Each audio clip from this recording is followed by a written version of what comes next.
யானாகி என்னை விழுங்கி என்று அருணகிரிநாதர் வாக்கும் இருக்கிறது. யாரை விட பிரியம் செய்கிறவர்கள் இல்லையோ அப்படிப்பட்ட அம்மாமார்களே குழந்தையை கடிச்சு தின்னடனும் போல் இருக்கு என்று கொஞ்சுகிறார்கள். அன்பு வேகத்தில் திருட்டு மட்டுமில்லாமல் மர்டர் கேஸ் வரை போய்விடுகிறது. ஆச்சாரியால் திருட்டு கேஸாக சொன்னதை, அதை கூட டவுட்ஃபுல்லாக சங்கே போட்டதை சொன்னதை நானே மர்டர் கேஸாக கொண்டு வந்து விட்டேன். அவரே சிவானந்த லஹரியில் சொல்லியிருக்கும் ஒரு மர்டர் கேஸின் ஞாபகத்தில் அதன் அடிப்படையில்தான் இப்படி பேசுகிறேன். அதென்ன மர்டர் என்றால், ஒரு மர்டர் இல்லை, அநேக மர்டர்கள். அத்தனையும் சம்ஹார மூர்த்தியான சிவன் பண்ணின மர்டர்கள். ஆணையை வதம் பண்ணி மேலே போர்த்திக் கொண்ட கஜசம்ஹார மூர்த்தியானது ஒன்று. கரீந்திர பங்க என்று அதை சொல்லியிருக்கிறார். புலித்தோலை உரித்து இடுப்பிலே கட்டிக்கொண்டது இன்னொன்று. கன சாந்தூல விக்கண்டனா என்கிறார். இன்னும் கிராத ரூபத்தில் வந்தபோது காட்டுப்பன்றியை, சம்ஹார காலத்தில் அத்தனை ஜந்துக்களையும் வதைக்கிறார். அஸ்த ஜந்து என்று அதை ஜெனரலாக சொல்கிறார். உத்தரீயமாக யானைத்தோலும் இடுப்பு வஸ்திரமாக புலித்தோலும் இதெல்லாம் போதாது என்று கையிலே ஒரு மானையும் வைத்துக் கொண்டிருக்கிற சுவாமியை பார்த்தவுடன் ஆச்சாரியாளுக்கு ஒரு சிங்கம்தான் க்ளோஸ் பண்ணின ஆணை புலி தோள்களை போட்டுக்கொண்டு அப்புறம் தின்னலாம் என்று ஒரு மானை பிடித்துக் கொண்டு போகிற மாதிரி தோன்றுவிட்டது. சிங்கம் குகையில் வசிக்கிறது போலவே சுவாமியும் ஹிருதய குகையிலே வசிக்கிறார். 2 பேருக்கும் பஞ்சமுகப் பேரும் உண்டு. பரந்து விரிந்த முகத்தை கொண்டதால் சிங்கத்திற்கு பஞ்சமுகம் என்று பேர். 5 முகம் படைத்தவரானதால் சுவாமிக்கும் அப்படி பேர். சிங்கத்துக்கும் சுவாமிக்கும் ஸ்லேடை வைத்து இப்படி ஸ்லோகம் பண்ணியிருக்கிறார். அங்கே ஆணை புலிகளை தின்று தீர்த்துவிட்டு அவற்றுக்கு வெளி அடையாளமாக அந்த சர்மங்களை மாத்திரம் தன்னிடம் சுவாமி சிங்கம் வைத்துக் கொண்டிருக்கிறதாக வர்ணித்திருக்கிறார் இல்லையோ. அதுதான் இங்கே எனக்கு ஞாபகம் வந்து, அதே மாதிரி அந்த சுவாமியையே அம்பாள் முழுங்கிவிட்டு அதற்கு அடையாளமாக லலாட நேத்திரத்தையும் சந்திரகலையையும் வெளியிலே காட்டுகிறாள் என்று சொல்ல தோன்றிற்று. சர்மத்தை வர்க்கு வர்க்கு என்று தின்ன வேண்டாம் என்று சிங்கம் விட்டிருக்கும்.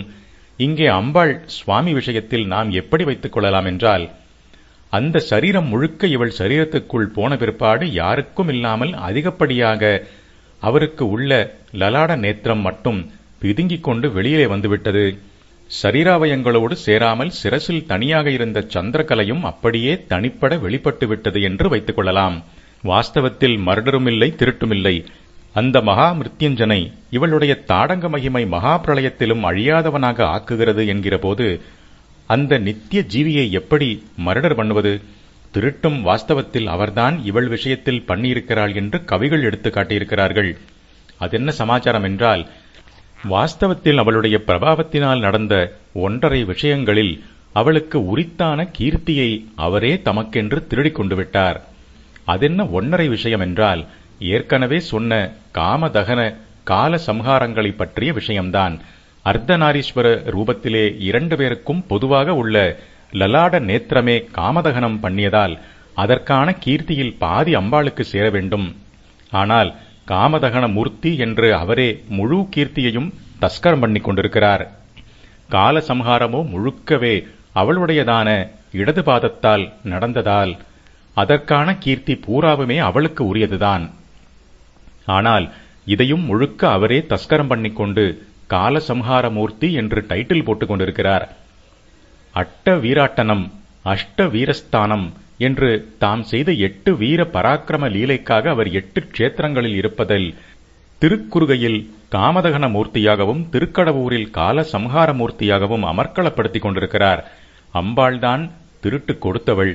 அவள் விஷயத்திலேயே அவளுடைய பதி தஸ்கரானாம் பதியாயிருந்திருக்கிறார். ஆனாலும் அவருக்கே தன்னுடைய சரீரம் ஆத்மா எல்லாவற்றையும் அர்ப்பணம் பண்ணிய மகா பதிவிரதையாக இருப்பவள் அவள்.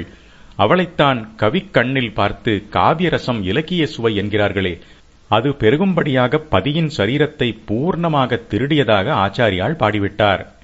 சுவாமியையும் பிரேமையினாலே தனக்கு உள்ளேயே அடக்கிக் கொண்டு விட்டாள் என்பதுதான் தாத்பரியம். இவளுக்கு உள்ளேயே அவரும் அடங்கிவிட்டதால்தான் காமாட்சி மாதிரி அவளை மட்டும் முழு ரூபத்தில் பார்க்கிற போதும் நமக்கு குறையே இருக்கவில்லை.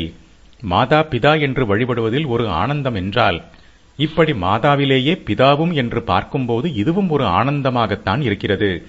தாயுமானவர் என்று அவரை வைத்து சந்தோஷப்படுவதைப் போலவே தந்தையுமானவள் என்று அவளை வைத்து சந்தோஷிப்பதாக இருக்கிறது. பிரம்மம் பிரம்மசக்தி என்று இரண்டு ரூபத்தில் இருக்க வேண்டும் என்று இல்லை. அம்பாளே சிவசக்தி ஐக்கிய ரூபினியாக உள்ள அத்வைதம்தான் முடிவாக ஸ்லோகத்தின் உள்பொருள். சிறிது நேரம் மௌனமாக கண்மூடியிருந்து மிகவும் உள்ளடங்கிய குரலில் கூறுகிறார்கள்.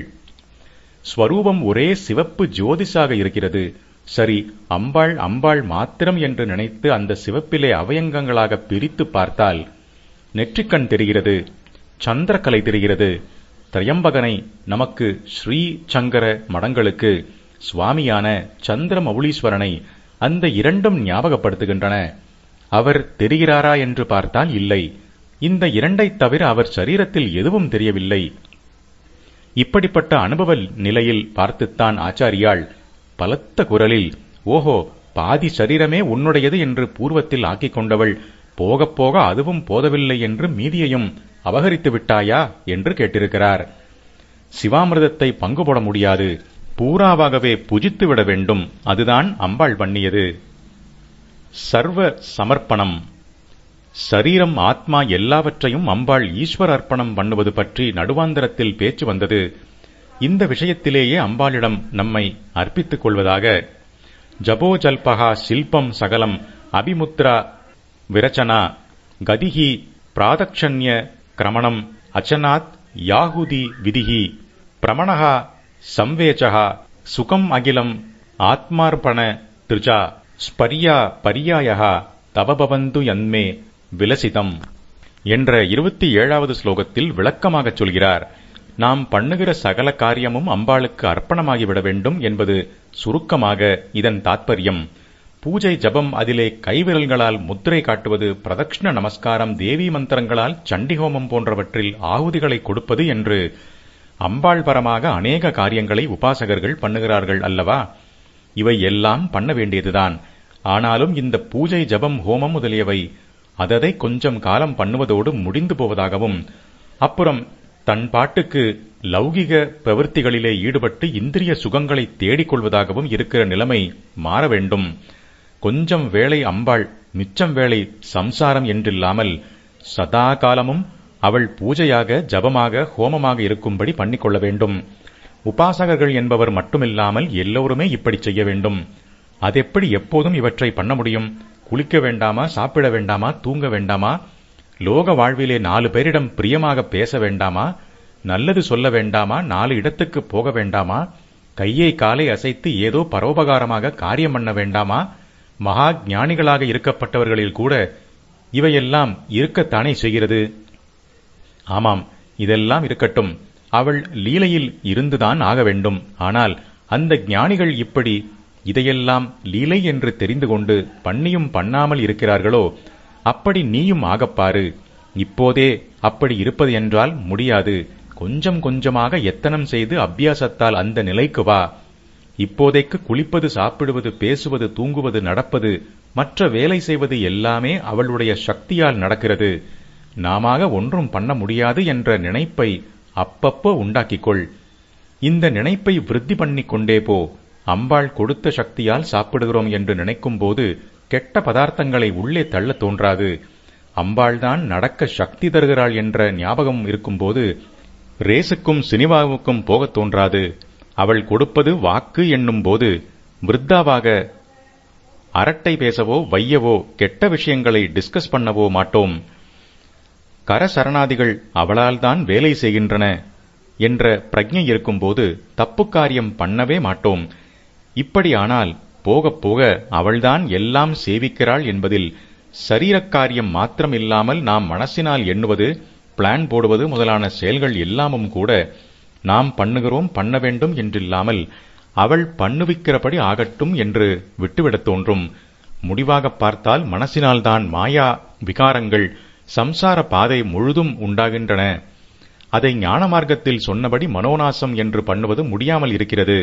அதனால் இப்படி பக்தியிலே அம்மாவிடம் அதை ஒப்புக் கொடுத்து விட்டாலே போதும். அதன் பாதிப்பு போய்விடுகிறது. அதற்கு அப்புறம் நம்மை பேசிக்கொண்டும் காரியம் பண்ணிக்கொண்டும் சஞ்சாரம் பண்ணிக்கொண்டும் இருக்கும்படியாக அவள் வைத்தாலும் சரி, அதெல்லாம் இல்லாமல் வைத்தாலும் சரி, இரண்டிலும் நாம் உள்ளுக்குள்ளே ஒரே மாதிரி பிரசாந்தமாகவே இருப்போம். அந்த நிலைக்கு பிரார்த்திக்கும்படியாகத்தான் இந்த ஸ்லோகத்தை ஆச்சாரியால் அனுகிரகித்திருக்கிறார். ஜபோஜல்பகா, ஜல்பகா என்றால் பேச்சு, உளறி கொட்டுவது உள்பட எல்லாம் ஜல்பம்தான். இந்த ஜல்பமே ஜபமாக இருக்கிற நிலை அது. நான் பேசுவதெல்லாம் உன் ஜபமாக இருக்கட்டும். பாலா, பஞ்சசதி, ஷோடசி என்று உன் மந்திரங்களாக சிலதை எடுத்துக்கொண்டு ஜபிக்கிற ஸ்திதி போய், முதலில் இதெல்லாம் அவசியம்தான். தப்புத்தண்டா பேச்சில் இருந்து நம்மை திருப்ப ஜபம் முதலியவை வேண்டும்தான். ஆனாலும் கடைசியில் தனியாக ஜபிப்பது என்ற ஒன்று போய், நான் பேசுகிறது எல்லாம் உன் ஜபம் என்ற பிரஜை ஏற்படட்டும். சகலம் சில்பம் அபி முத்ரா விரச்சனா. நான் கையால் செய்கிற சகல காரியமும் உன் பூஜையில் பிடிக்கிற ஹஸ்தமுத்திரைகளாகட்டும். முத்ரா விரச்சனா, முத்திரை பிடிப்பது, அது என்னுடைய எல்லா சில்பமுமே ஆகட்டும். சில்பம் என்றால் பொதுவாக எல்லா தொழிலும்தான். தமிழில் அது சிற்பத் தொழில் என்கிற ஸ்கல்ப்சர் மட்டுமாகிவிட்டது. இதில் தானே பிரம்மா சிருஷ்டிக்கிற மாதிரி மனுஷனும் ரூபங்களை தானாக படைக்கிறான். அதனால் போலிருக்கிறது. தனியாக உன் கோயில் என்று ஒரு இடத்தை தேடி பிரதட்சணம் பண்ணுவது என்றில்லாமல் கதி பிரதட்சண்ய கிரமணம், நான் நடக்கிற நடையெல்லாமே கிரமமாக உன்னை பிரதட்சணம் செய்வதாக, உன்னை வலம் வருவதாக இருக்கட்டும். நான் எங்கே சஞ்சாரம் பண்ணினாலும் உன்னைத்தான் சுற்றி வருகிறேன் என்ற எண்ணம் இருக்கட்டும். சாப்பிடுகிறேன் அல்லவா, அந்த சாப்பாடு அச்சனாதி என்றால் அச்சனம் முதலியன என்று அர்த்தம். அச்சனம் என்றால் உணவு. அச்சனம் என்று மட்டும் சொல்லாமல் அச்சனாதி, அதாவது உணவு முதலியவை என்கிறார். இதனால் வாயால் சாப்பிடுவது போல கண்ணால் சாப்பிடுவதான காட்சிகள், காதால் சாப்பிடுவதான பேச்சு, பாட்டு முதலியன, தேகத்தால் சாப்பிடுவதான ஸ்பரிசானந்த விஷயங்கள் முதலிய எல்லா இந்திரிய அனுபவங்களையும் குறிப்பிட்டாகிறது. இந்த சாப்பாடுகள் யாவும் ஆகுதி விதிகி, உனக்கு ஹோமத்தில் ஆகுதி கொடுக்கிற முறையாக ஆகட்டும். சாதம் சாப்பிடுவதை நமக்குள் உள்ள பஞ்ச பிராணன்களுக்கு ஆகுதியாக கொடுத்துவிட்டுத்தான் ஆரம்பிக்கிறோம். கீதையிலும் பகவான் தானே பிராணிகளின் தேகத்தில், வயிற்றில் வைஸ்வநரன் என்ற ஜாடராக்னியாக இருந்து கொண்டு ஆகாரத்தை ஜெரிப்பதாகச் சொல்கிறார். அவர் உள்ளே உட்கார்ந்து கொண்டிருக்கிறார் என்ற உணர்ச்சி வந்தால் தப்பு வஸ்துக்களை, வெங்காயம், மதுபானம், மாம்சம் முதலியவற்றை உள்ளே போடத் தோன்றுமா?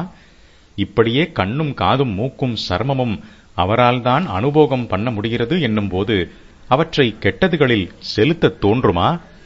சம்வேச்சகா, படுத்துக் கொள்கிறேனே, அது பிரணாமகா, உனக்கு பண்ணும் நமஸ்காரமாக இருக்கட்டும். படுக்கும்போது அம்பாள் பாதத்தில் கிடக்கிறோம் என்று நினைத்துக் கொண்டு விட்டால் எத்தனை சாந்தமாக நாள் முடியும். அப்படி ஆகட்டும். லிஸ்டை நீட்டிக்கொண்டே போவானேன். சுருக்கமாகச் சொன்னால், சாதனை என்று தனியாக கஷ்டமாக நான் முயற்சி பண்ண ஜப ஹோமாதிகள், தியானாதிகள், பிரதக்ஷண நமஸ்காரங்கள் செய்வது என்று இல்லாமல், நான் பாட்டுக்கு சௌக்கியமாக எதையோ பண்ணிக்கொண்டிருந்தாலும், எதை பண்ணிக்கொண்டிருந்தாலும் சுகம் அகிலம் யன்மே விலசிதம், சுகமாக நான் பண்ணிக்கொண்டிருக்கும் சகல காரியமும் என்று அர்த்தம். என்னுடைய எல்லா செயலும் தவ ஸ்பர்சா பர்யாயா பவது, உன்னுடைய பூஜை கிரமமாக ஆகட்டும். நான் பண்ணுகிற செயல்கள் அத்தனையும் உன் பூஜையாக ஆகட்டும். ஸ்பர்யா என்றால் பூஜை, பர்யாயம் என்பதற்கு பல அர்த்தங்கள் இருப்பதில் ஒன்று மறுபெயர், சப்ஸ்டிடியூட் என்பது. உனக்கு பண்ணும் பூஜைக்கு மறுபெயராக அதனிடத்தை பெரும் சப்ஸ்டிடியூட்டாக என் சகல காரியமுமே ஆகிவிடட்டும். ஸ்பர்யா பர்யாய என்று ஒரே சப்தங்களை திருப்பும்போது யமகம் என்கிற சொல்லணியை கையாண்டிருக்கிறார். சுகம் சுகமாக, சௌக்கியமாக, ஸ்ட்ரெயின் இல்லாமல் நேச்சுரலாக, இப்படி சொன்னதில் நிரம்பவும் அர்த்த புஷ்டி இருக்கிறது. இப்போது மனஸ் கட்டுப்படாததால் அதை மொராலிட்டியில், தர்மமான நடத்தையில் கொண்டு வருவது ரொம்பவும் ஸ்ட்ரெயினாக இருக்கிறது. எல்லாம் உன்னுடைய செயலே என்று தாயுமானவர் சொன்னார் போல, சேவிப்பது அனைத்தும் அம்பாளே என்ற நினைப்பை வளர்த்து கொண்டு மனசை அவளிடம் கொடுத்தாலோ, மொராலிட்டி என்பது நாம் ரொம்பவும் முயற்சி பண்ணி உண்டாக்கிக் கொள்ள வேண்டிய ஒழுங்குமுறையாக, கஷ்டப்படுத்தாமல் ஸ்வபாவிகமாக, நேச்சுரலாக கைகூடிவிடும். இயற்கைப்படி இருப்பதுதானே சௌக்கியம். இப்போதும் கர்மா களங்கம் பிடித்த மனசின் இயற்கை சௌக்கியமாக இருப்பதால் தான் அதன்படி அலைகிறோம். ஆனாலும் இந்த சௌக்கியம் தற்காலிகமாகத்தான் இருக்கிறது, சாஸ்வத சௌக்கியத்தை தடுக்கிறது. அப்போது அம்பாளிடம் சர்வசங்க பரித்தியாகம் பண்ணும்போது நிஷ்களமான சுத்த மனசுக்கு எது இயற்கையோ அந்த தர்மமான நடவடிக்கைகளே நமக்கு தானாக வந்து சாஸ்வத சௌக்கியத்தை கொடுக்கிறது. மொராலிட்டி என்று ஒன்று தெரிந்து அந்தப்படி நாம் நடக்கிறோம் என்று கூட புத்திபூர்வமாக நமக்கு புரியாமலே வருகிற நிலை. பாகவதத்தில் 9 தினுசான பக்தி வகைகளின் உச்சியில் எதை வைத்திருக்கிறதோ அந்த ஆத்ம நிவேதனத்தைத்தான், கீதையின் முடிவில் பகவான் சொன்ன பரிபூர்ண சரணாகதியைத்தான் இந்த ஸ்லோகத்தில் ஆச்சாரியால் சொல்லியிருக்கிறார்.